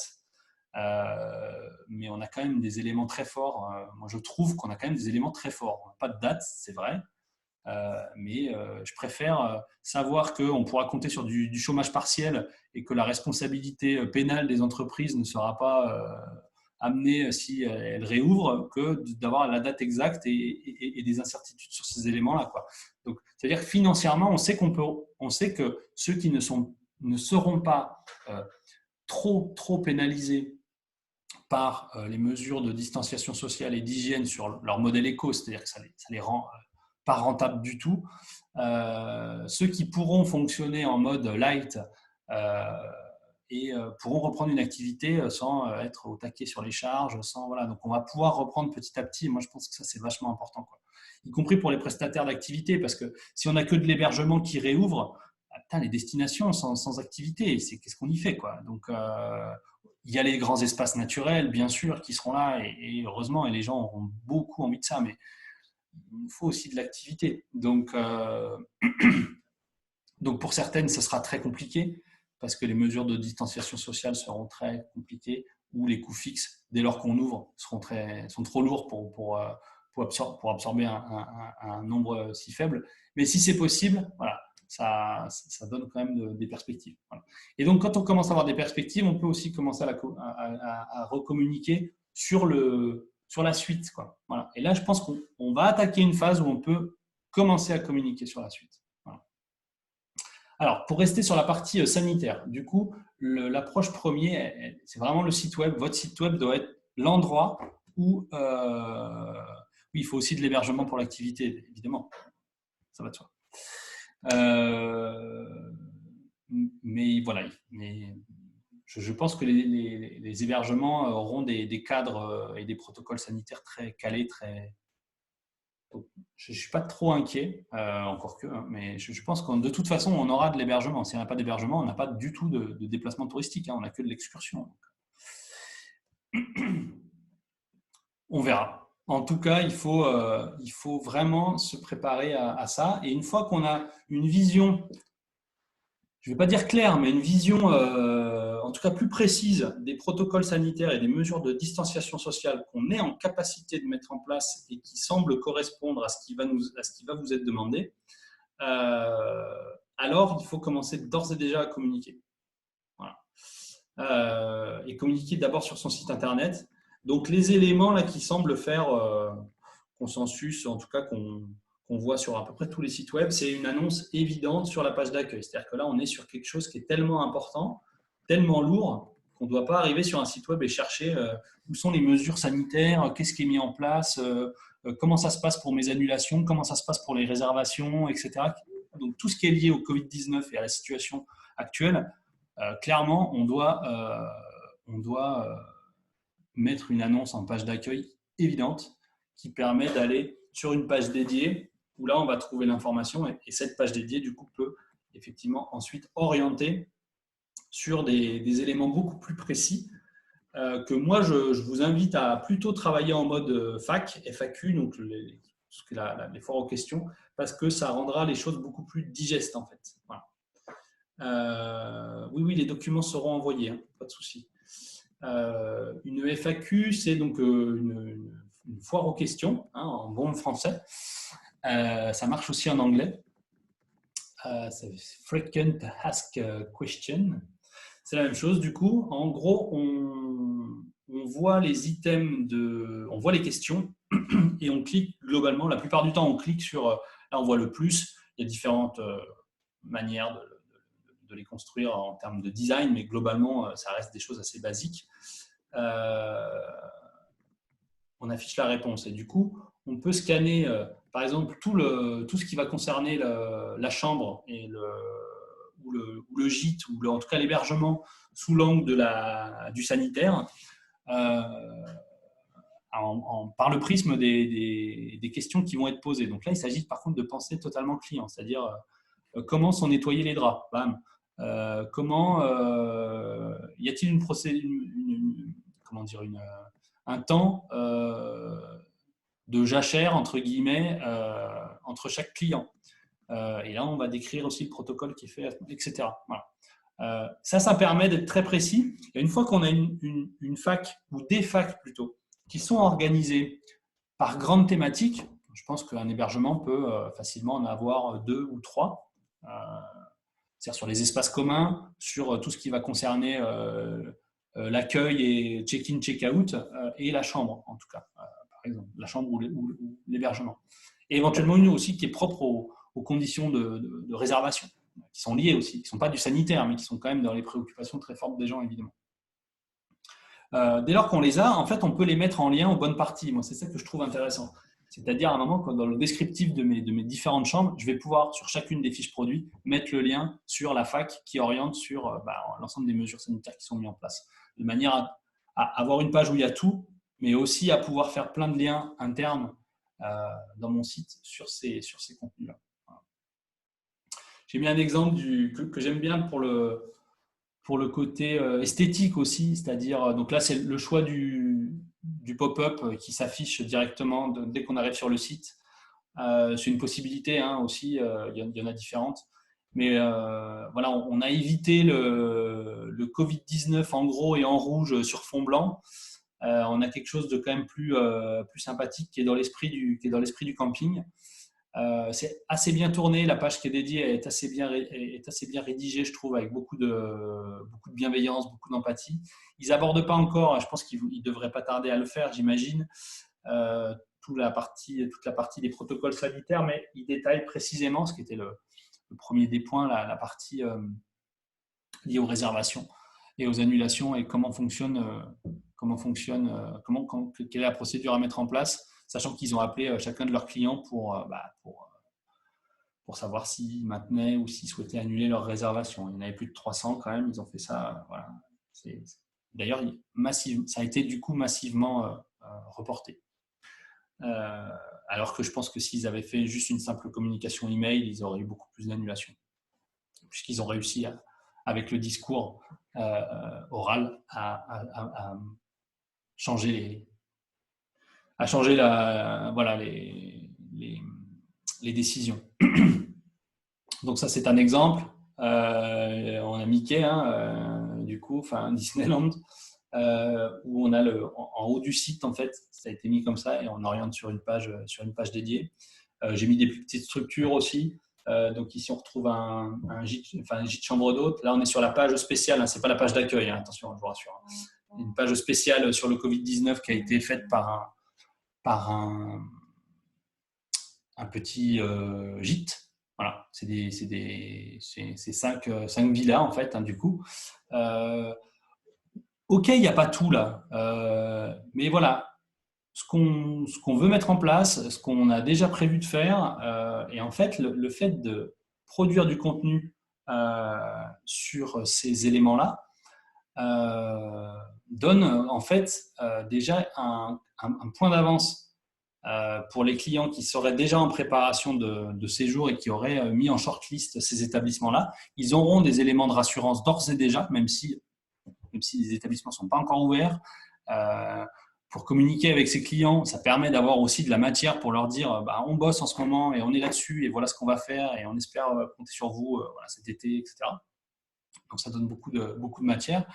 Et l'autre point, alors après je ne peux pas forcément l'évaluer, mais en termes de référencement, c'est-à-dire que toutes les requêtes qui vont être faites avec des mentions sur le sanitaire, sur le Covid-19 et qui vont associer camping, Argelès, Sécure ou mesures sanitaires OK ou ce genre de choses, si vous n'avez pas du tout de contenu sur votre site internet, vous êtes tranquille, vous n'apparaîtrez pas sur ces requêtes-là. Donc je ne sais pas, j'ai aucune idée du volume de requêtes qui sera faite sur cet aspect-là, mais il est probable, si on reprend les chiffres d'Airbnb, étant donné que c'était une préoccupation très forte, il est probable qu'on ait des requêtes Google qui transpirent aussi ces préoccupations très fortes. Voilà. Donc, c'est que du bénéfice globalement de commencer à communiquer sur ces éléments-là. Et le premier support sur lequel vous devez travailler, bien évidemment, c'est votre site internet. Ce n'est pas votre plaquette, évidemment, ou vos documents papier, c'est vraiment votre site web.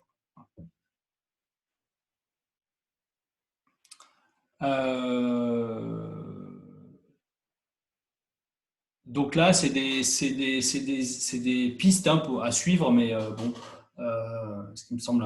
Enfin, voilà, ça permettait de jeter des idées pour éventuellement vous aider sur cette fameuse page dédiée Covid-19. Alors, vous n'êtes pas obligé de l'appeler Covid-19. Je l'ai mis entre guillemets pour qu'on voit bien de quoi il s'agit, mais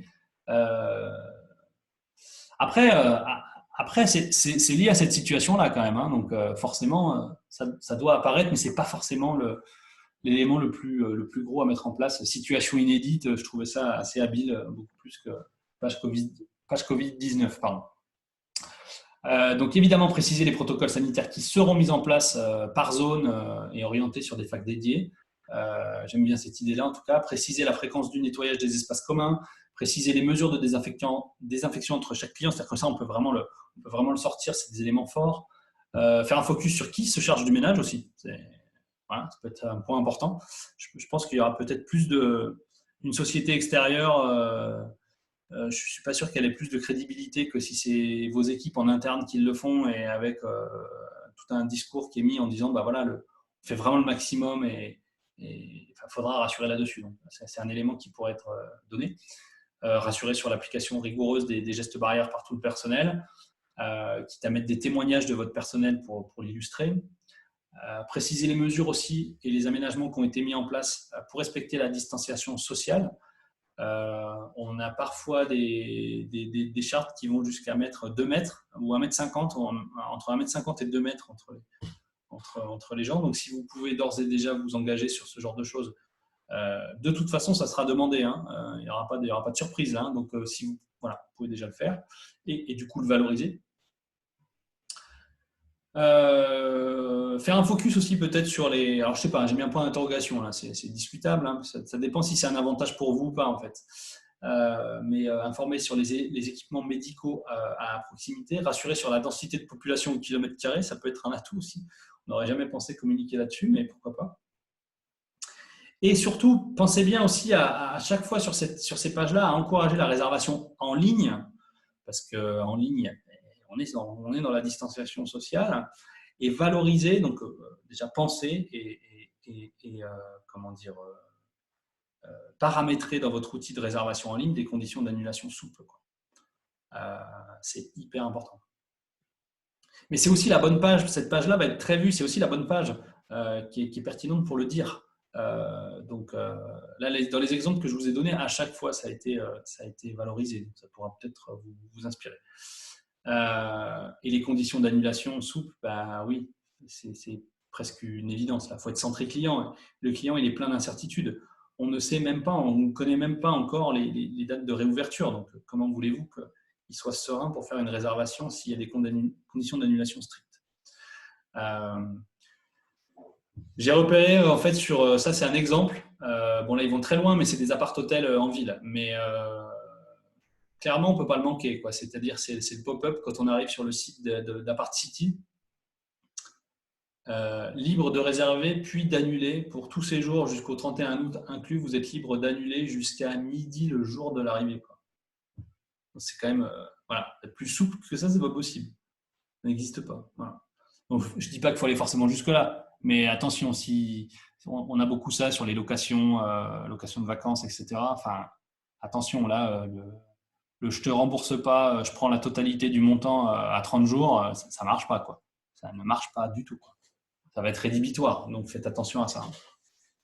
Après, c'est votre choix, c'est votre liberté commerciale, il n'y a pas de problème. Moi, je vous dis juste qu'à mon avis, ça va être très tendu et qu'il faut détendre les conditions d'annulation. À vous de trouver évidemment le juste milieu, mais c'est un point important. Pour ça, je voulais faire un petit focus là-dessus.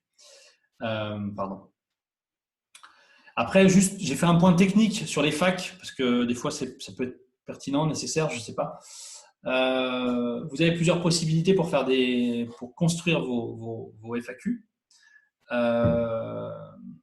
Les FAQ, donc avec un plugin. Donc, là, c'est plutôt pour des sites sous WordPress ou Drupal, donc qui vont fonctionner sur ces plateformes techniques qui sont souvent faites par des agences ou des professionnels. Donc, soit un plugin avec une vraie interface d'administration, c'est-à-dire que vous aurez la main très facilement pour changer les couleurs, le design, etc. Donc, je mets un exemple, il y en a plein d'autres. Ou en shortcode, c'est-à-dire que vous aurez du code en fait, et le code, c'est un exemple. Il faudra quand même télécharger le plugin, mais voilà, ça sera paramétrable directement en allant dans le code. Alors, vous verrez là où il faut écrire et là où il faut mettre la réponse. Pas très compliqué non plus, il faut juste rentrer dans ces éléments-là. Le premier peut être un peu plus friendly à utiliser, c'est sûr, mais celui-là peut apporter aussi plus de souplesse et de légèreté. c'est vraiment un choix qui vous appartient, ou si vous travaillez avec une agence, ils feront le choix peut-être pour vous. Voilà. Et si vous avez des sites sous Wix ou Jimdo, faudra utiliser les fonctionnalités natives qu'ils proposent. Alors souvent, ils s'appuient sur d'autres outils. Enfin, en tout cas, c'est le cas pour Jimdo, mais c'est assez simple. Il y a juste une création de compte sur l'outil qui est fléché. Et ça permet de gérer sa fac en mode question-réponse, et avec ce qu'on appelle le petit toggle, c'est-à-dire le petit truc qui se déplie avec on voit que la question et après on a la réponse. Voilà, je vous mets un petit article de blog pour les sites sous WordPress qui est plutôt bien fait, qui fait un benchmark un petit peu de toutes les possibilités. Donc, je ne détaille pas plus. Enfin, ça serait hors de propos là, sur un webinaire du coup d'aller dans le détail là-dessus. Mais voilà, vous avez différentes possibilités. Et pour le contenu, par contre, ce qui est important, c'est de vraiment bien identifier les questions que se posent les visiteurs. Donc là, reprenez en fait vos contacts email. Faites la synthèse aussi des appels que vous avez eus avec vos clients. Discutez, si vous pouvez, rappeler donc du coup et discuter avec vos clients pour vraiment faire le tour de leurs problématiques sur cette question-là du sanitaire et de la distanciation sociale. Et puis analyser un truc qui peut être pas mal aussi si vous avez un moteur de recherche interne, c'est d'analyser son moteur de recherche interne. C'est-à-dire, vous allez voir les questions qui ont été posées. C'est toujours intéressant à faire, même dans un autre contexte, cela dit. Les commentaires sur les réseaux sociaux, peut-être certaines discussions aussi sur les forums peuvent vous donner des éléments de réponse qui peuvent être intéressants. Et ensuite, la difficulté, c'est de vraiment parler client. Là, il faut faire gaffe parce que des fois, on peut poser des questions, mais en fait, il n'y a que les gens qui travaillent dans la structure qui vont comprendre vraiment la question. Donc là, il faut faire attention à formuler des questions qui vraiment utilisent les termes que les clients utilisent. Donc là, en fait, il faut le tester. En fait. Vous les écrivez et puis vous les testez avec vos proches qui ne connaissent pas vos procédures ou votre secteur d'activité, etc. Et vous allez très vite voir ou vos bons clients, si vous pouvez leur demander de tester, pourquoi pas.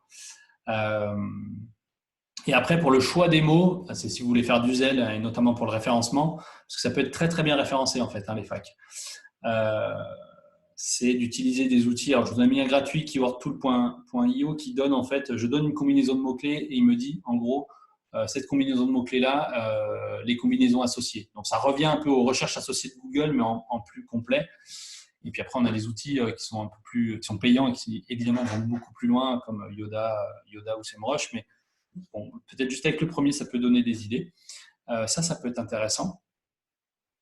Et ensuite, évidemment, structurer votre fac comme vous l'entendez, par rapport aux grandes. Comment vous pouvez catégoriser les questions que vos clients se posent, comment c'est pertinent de les regrouper. Je pense que vous pouvez facilement en avoir 2, 3. Ouais, ça se tient, quoi. Voilà.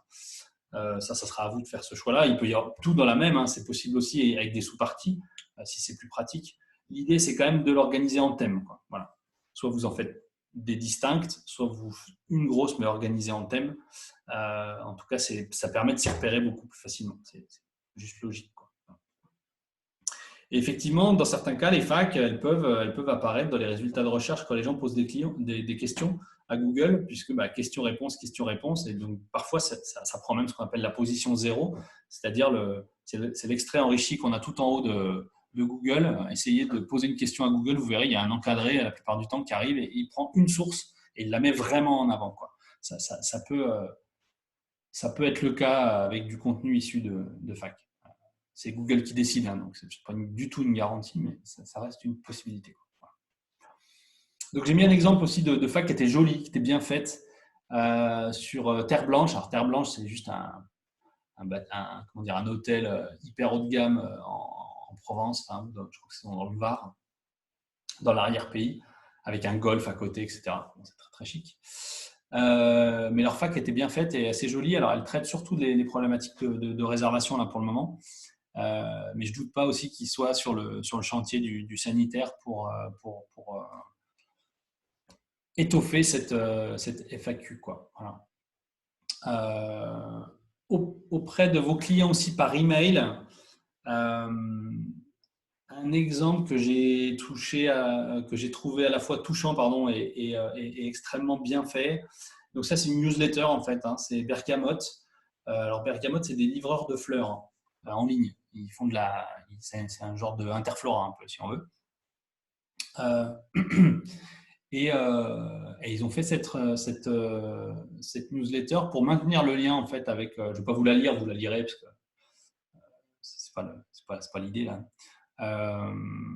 Mais c'est hyper bien écrit, c'est hyper comment dire. C'est avec le cœur, quoi. C'est transparent en fait. Voilà. Enfin, il y a pas de, ça sent pas le marketing. C'est sincère et écrit avec le cœur. Et ça commence quand même aussi par l'hygiène avant tout, la sécurité des livreurs, et ensuite le côté maintenir l'avenir des producteurs de fleurs puissent s'engager à faire des choses. Et ce qui est très intéressant aussi, je trouve, c'est que c'est pas juste de la communication, quoi. Ça transmet vraiment. Enfin, il y a des actes derrière, il y a des vraies choses qui ont été faites, quoi. Voilà. Donc ça, je trouvais qu'elle était. Enfin voilà, je trouve que c'est assez inspirant. Et dès que peut-être vous aurez de la matière très concrète à annoncer aussi auprès de vos clients, ce type de communication par newsletter peut être extrêmement performant et efficace pour aussi leur dire, jouer un peu aussi sur la corde sensible. C'est des clients, hein, donc ils vous connaissent et globalement, ils vont aussi prendre la mesure du rôle de consommateur qu'ils ont, quoi. C'est-à-dire qu'en venant et en revenant chez vous, notamment cet été, ils participent aussi au maintien de votre activité. Et ça, je crois que c'est une forme de leçon qu'on comprend aussi de cette crise. C'est-à-dire on voit à quel point on est responsable de notre communication, quoi. De notre consommation, pardon. Et donc, c'est bien, c'est un lapsus, mais du coup, c'est bien d'en tirer profit habilement. Hein. Il ne s'agit pas de mettre la pression, ou, voilà, mais c'est important d'essayer de jouer là-dessus en matière de communication. Voilà. Via les réseaux sociaux aussi, j'ai trouvé que c'était… Bon, après, on peut discuter. Déjà, le message est très long, mais donc c'est un loueur de swing car. Donc, si vous ne connaissez pas les swing cars, ça ressemble à ça. C'est sur des bras un peu mécaniques. Il y a le milieu est stable et en fait, c'est toute la structure qui bouge et qui permet d'aller sur des terrains un peu escarpés. C'est électrique. Donc, il a deux activités, du jet ski et cette activité-là. Et là, il parle de cette activité-là. Et du coup, il va dans le détail. Globalement, sur Facebook, il va lister tout ce qu'il a fait et tous ses engagements en termes sanitaires, puisque c'est le petit 1. Et ensuite, il invite effectivement ses clients, les gens qu'il connaissent, à se projeter et à venir. Il y met un peu d'humour et puis il rappelle la nécessité aussi d'être soutenu, quoi. Voilà. Je trouvais que c'était intéressant aussi. Mais on ne peut pas amener ce genre de communication-là si on n'a pas fait le petit 1, bien évidemment. Voilà. Donc, c'est pour que ça vous inspire. Hein. Après, il n'y a pas un modèle en particulier. J'ai trouvé que c'était pas mal. Les dauphins aussi, encore une fois, qui communiquent sur la page qu'on a vue tout à l'heure. La manière dont ils le font est assez habile. C'est vraiment centré à leurs clients. Alors, un camping, souvent, c'est le gros de sa base Facebook, c'est ses clients. Des prestataires d'activité peuvent avoir des fois un rayonnement local important. Alors, c'est des clients, mais c'est aussi des prescripteurs. Donc, c'est pas forcément, on ne peut pas jouer forcément exactement de la même manière. Mais là, ils se projettent, ils valorisent l'offre sur laquelle ils sont en train de bosser. Ils précisent, nous travaillons actuellement en partenariat avec les autorités sur une date d'ouverture nous permettant de nous accueillir dans les meilleures conditions, etc. Ils bossent, ils redoublent d'efforts et de créativité pour quand même que le séjour soit un vrai séjour, quoi. Et que ça ne ressemble pas à un séjour à l'hôpital. Donc voilà, c'est vraiment en tout cas, c'est cette idée-là qu'il faut ressortir et je trouve qu'ils y arrivent plutôt bien. Et ils véhiculent aussi leurs valeurs, leur empathie, etc. Voilà. Toujours assez habile, je trouve, le camping de Dauphin quand même dans sa communication. Et pour terminer, je pense que du coup, les réseaux sociaux, il y a forcément, sur les réseaux sociaux, je parle essentiellement, on peut éviter ce type de communication, je pense, sur ces supports sites web, encore que c'est à vous de voir, mais en tout cas, les réseaux sociaux s'y prêtent bien. il y aura forcément, avec tout ça et cette réflexion sur les mesures sanitaires et la distanciation sociale, comment dire, vous amènera des idées de communication, c'est certain en fait. C'est des contraintes, c'est clair, c'est des contraintes, c'est même des grosses contraintes dans certains cas, mais elles doivent forcément donner des opportunités de communiquer, qui peuvent être d'ailleurs décalées, humoristiques, et à mon avis, il ne faut pas s'en priver parce que sur les réseaux sociaux, en tout cas, c'est une manière très habile de montrer que vous mettez en place les mesures d'hygiène et de sécurité par des chemins détournés. C'est souvent ce qu'on va utiliser comme communication sur les réseaux sociaux. Donc, je vous invite aussi à la fin à avoir une lecture un peu décalée, un peu humoristique de tout ce que vous avez mis en place, de tout ce dont les points sur lesquels vous pouvez vous engager d'un point de vue hygiène, sécurité, respect du protocole sanitaire et distanciation sociale, pour dire où est-ce qu'il peut y avoir un peu d'humour, un peu de fun là-dedans, quoi, et comment je peux tirer profit des images un peu hallucinantes dans certains cas, hein, mais voilà, les masques, les masques c'est flippant, mais les masques c'est pas forcément flippant. La distanciation sociale, elle peut être drôle. Voilà. Donc comment je peux voilà. Donc, ça c'est dans un deuxième temps évidemment, mais en tout cas sur les réseaux sociaux en particulier, il faut donner du positif, quoi. Enfin, voilà. Et donc, je pense qu'il y a des nouvelles opportunités de communiquer. Je n'ai pas trouvé d'exemple génial à vous donner, donc sinon je les aurais mis. C'est pour ça que je suis resté un peu dans l'abstrait. Mais je pense qu'il y a des choses à faire avec ça. Voilà. J'ai terminé pour le propos de ce que je voulais vous dire. Après, on peut bien évidemment prendre un petit peu de temps pour répondre à vos questions. Merci Mathieu. Oui, effectivement, s'il y a des questions, des sujets qu'on n'a pas abordés ou des détails que vous souhaitez, on peut encore prendre quelques minutes pour y répondre. Effectivement, ouais, alors merci, très intéressant. Ouais, après, plus concret, je crois que c'était important dans tous les cas de revoir l'ensemble de la situation là où on en était aujourd'hui. Donc, c'était quand même intéressant d'avoir ce point d'étape. Et après, l'idée, c'était de vous donner des perspectives un petit peu de communication et pour l'instant, avec les éléments qu'on a, de voir quelles étaient les opportunités à la fois sur vos sites web et sur vos réseaux sociaux. Donc, effectivement, mais a priori très clair. Parfait, si ça vous a convenu. Deux autres webinaires qui viendront le 4 et le 5 mai. Le 4 mai, on abordera plus spécifiquement les offres. Comment adapter vos offres aux clientèles locales. Vous avez dû recevoir un formulaire d'inscription aussi, mais qui vous sera renvoyé à nouveau. Et le 5 mai, on parlera de la communication auprès des clientèles fidèles. Donc là, sur l'animation de sa base de données clients notamment, et des outils de communication plus locaux. Il y a une question, est-ce qu'on peut récupérer des modèles de fiches pour les protocoles de ménage en version Word? Alors en version Word ou PDF, je ne sais pas, mais souvent c'est du PDF. Il y a une slide de ressources moi, que j'ai mis effectivement sur lequel vous aurez tous les liens et vous pourrez récupérer ces données-là.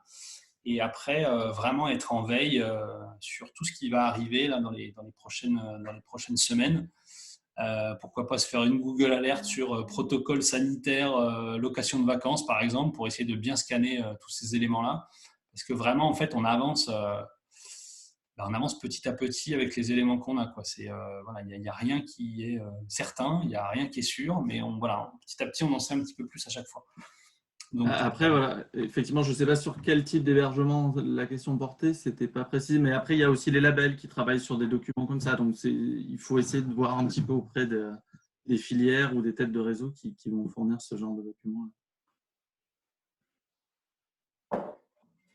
Oui, c'est certain que ça viendra beaucoup par ça viendra beaucoup par les syndicats professionnels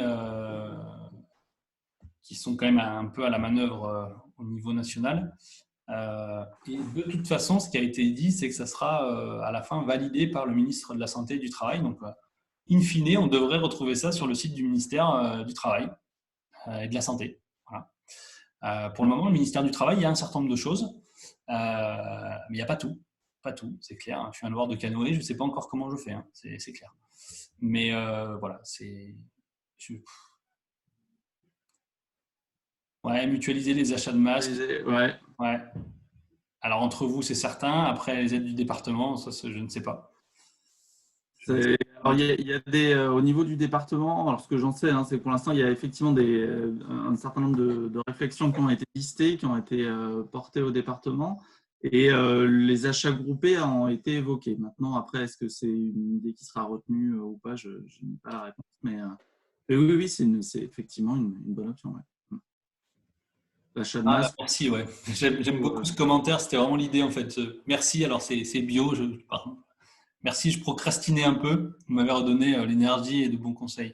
C'est vraiment ça. C'est-à-dire là, le procrastiner, là, si on veut, si on prend la décision aujourd'hui parce qu'on sait qu'on ne peut pas réouvrir, dans ce cas-là, pourquoi pas? Encore que je pense qu'il y a beaucoup de choses à faire malgré tout. Mais si on veut réouvrir, si on pense qu'on peut faire quelque chose cette saison, parce que parce que même on peut dimensionner aussi sa structure pour qu'elle soit légère financièrement et quand même agile et faire des choses.